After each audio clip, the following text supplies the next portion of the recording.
Hello everyone, welcome back to my YouTube channel. इस video में हम करेंगे chapter 9 struggles for equality. Civics book का है एंड क्लास 7th। इस वीडियो में हम नोट्स देखेंगे plus full explanation. So let's start it. The Indian constitution recognise all Indians are equal before the law. Equality के बारे में पूरा चैप्टर ये तो हमें पता लग गया। इक्वालिटी के लिए क्या क्या स्ट्रगल्स करने पड़ते हैं वो हम देखेंगे। The Indian constitution recognise all Indians are equal. Indian constitution तो भाई सबको ही बोलता है कि सारे इंडियंस इक्वल हैं कानून की आंखों में, ठीक है। Such that no person is discrimination against because of the religion, sex, caste और वेदर द रिच और पुअर। किसी के रिलीजन के बेसिस पर, किसी के जेंडर के बेसिस पर, कास्ट के बेसिस पर, कौन सा बंदा अमीर है, कौन सा बंदा गरीब है, इसके बेसिस पर हमारा जो कॉन्स्टिट्यूशन है वो कोई डिस्क्रिमिनेशन, कोई भेदभाव नहीं करता है। All adults in the India have the equal rights to vote. Vote करने के लिए भी इक्वल राइट्स है ड्यूरिंग इलेक्शन के टाइम पे। And this power over the battle box has been used by the people to elect और replace their representative for many year. और ये जो पावर है over the ballot box basically जो वो क्या कहते हैं, वोट करने के लिए जो बना रहता है, ठीक है। तो वोट करने के लिए जो ये ऊपर पावर दी गई है आपको कि आप सारे इंसान वोट कर सकते हो, इससे क्या होता है कि आप अपने रिप्रेजेंटेटिव को रिप्लेस कर सकते हो, रख सकते हो जब तक आप चाहो। Okay. Domestic helpers, small farmers और जो बाकी मेनी अदर्स हैं are force to work in the hardship due to the poverty and shortage of the resources.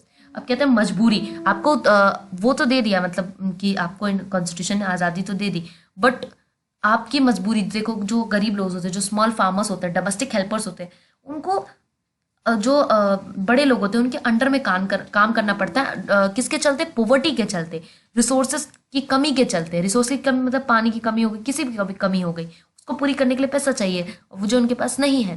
People also face inequality on the grounds of the religion. ऐसा नहीं है कि सिर्फ पैसे के बेसिस पर, रिलीजन के बेसिस पर, कास्ट और जेंडर के बेसिस पर भी इंडिया में बहुत ही ज़्यादा इनइक्वालिटी होती है, जो कि आप लोगों को देखना है कि ना हो। ऑब्वियसली बात है, अब आप आगे जाओगे, आप बहुत सारे डिफरेंट चीज़ों में एंगेज हो गए। Most of them will be I S officers. तो ये सारी चीज़ें जिस भी कंट्री में आप इलेक्ट होते हो रिप्रेजेंटेटिव की तरह, तो आपको ये सारी चीज़ें नहीं होने देनी है कि ये जो इनइक्वालिटी है ये ख़त्म हो जानी चाहिए। क्योंकि कॉन्स्टिट्यूशन में जो टॉप बेसिस है उधर तो आप डिक्लेयर हो चुका है, बट अभी भी कई जगह नहीं, बहुत सी जगह हैं जहाँ पर रिलीजन, कास्ट, जेंडर के बेसिस पर इनइक्वालिटी फेस करते हैं लोग। स्ट्रगल्स फॉर द इनइक्वालिटी, क्या क्या स्ट्रगल्स होते हैं इनइक्वालिटी के चलते। Throughout the world people are frightening for their rights and the equality, trying to end the discrimination which they face. पूरे वर्ल्ड में, ऐसा नहीं सिर्फ इंडिया में, पूरे वर्ल्ड में लोग अपने राइट के लिए लड़ रहे हैं, ठीक है। डिस्क्रिमिनेशन को खत्म करना चाहते हैं। Women's struggles and the movement for equality one of the obviously बात है, ये तो बहुत ही फेमस है कि वुमेन्स भी कितना ज़्यादा स्ट्रगल करती हैं, ठीक है, अपनी इक्वालिटी के लिए, कितने सारे मूवमेंट्स चलाती हैं इन सब के चलते। ओके। तो such groups fighting for the equality के लिए फाइट कर रहे हैं। द टावा मत्स्य सिंह संघ इन द मध्य प्रदेश में जगह है, is also an example of the people coming together to fight for an issue के लिए कैसे वो फाइट कर रहे हैं, वो इसका बेस्ट एग्जाम्पल है। There are many other struggles such as those of beedi workers, fish flocks, agriculture labourers, slum dwellers etcetera who have been fighting for the equality and justice. ये सब भी लोग इक्वालिटी के लिए, जस्टिस के लिए, बात सारी वहीं आके रुक जाती है कि इक्वालिटी और जस्टिस के लिए कितने सारे लोग फाइट कर रहे हैं। उसमें से यहाँ पर ये एक एग्जाम्पल है जो कि आप दे सकते हो।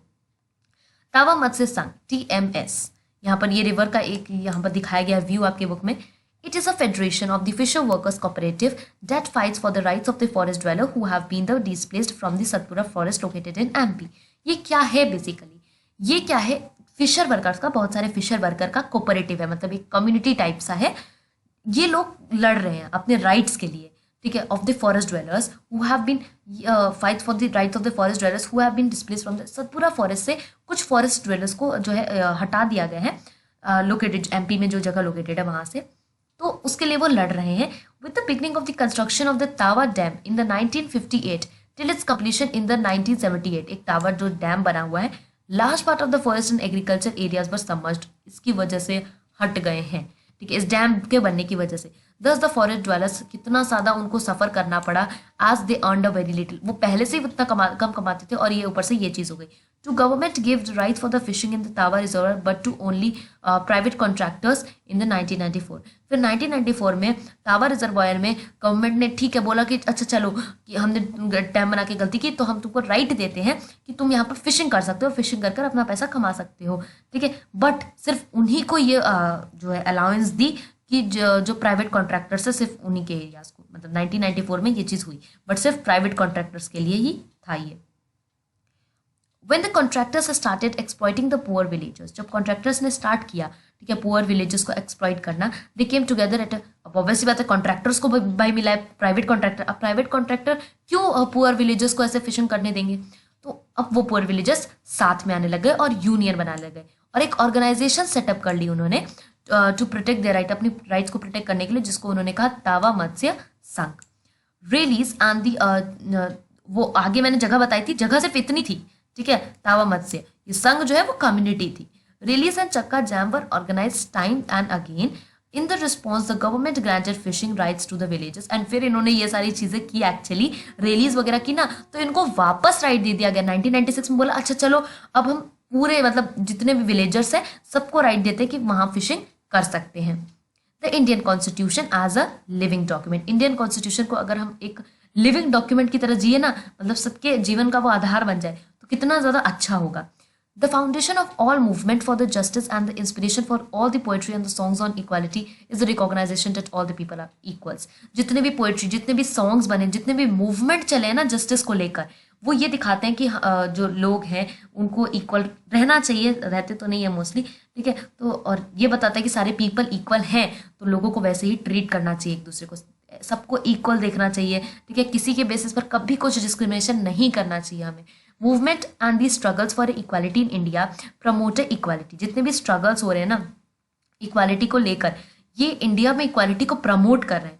जितना स्ट्रगल, अब आपने देखा उन्होंने कितना स्ट्रगल किया तब जाकर उनको इक्वालिटी मिली। इंडियन कॉन्स्टिट्यूशन एक लिविंग डॉक्यूमेंट है, recognise greater equality on the existing and the other issue. हम थोड़ा सा तो जी ही रहे हैं उसको एक्चुअली, कितने सारे मतलब हमारे लिए सुप्रीम कोर्ट्स बैठे हुए हैं हमारे इश्यूज को सॉल्व करने के लिए बेसिकली, तो ये सारी चीज़ें हैं, कितने सारे इश्यूज आते हैं, कुछ तो इक्वालिटी के बेसिस पर ही होते हैं। It guarantees dignity, self respect and equality, all of which are required in the democracy. And हमारा कॉन्स्टिट्यूशन हमें डिग्निटी देता है, सेल्फ रिस्पेक्ट देता है, इक्वालिटी देता है, जिसका हमें सम्मान करना चाहिए, और ये सारी चीज़ें डेमोक्रेसी, हमारी कंट्री डेमोक्रेसी आपने पढ़ा है, जो कि डेमोक्रेसी के लिए बहुत ज़्यादा ज़रूरी होती है। इस वीडियो को लाइक कर देना एंड वीडियो को जितना हो सके उतना शेयर करना, क्योंकि ज्ञान बांटने से ही बढ़ता है। एंड चैनल को सब्सक्राइब ज़रूर कर देना। अब चैनल को सब्सक्राइब क्यों करना है, ताकि जितनी भी नोटिफिकेशन आए क्लास 6 to 10 की वीडियोस का, वो आपको जल्दी से मिल जाए। And thank you very much for watching this video. Goodbye beautiful people.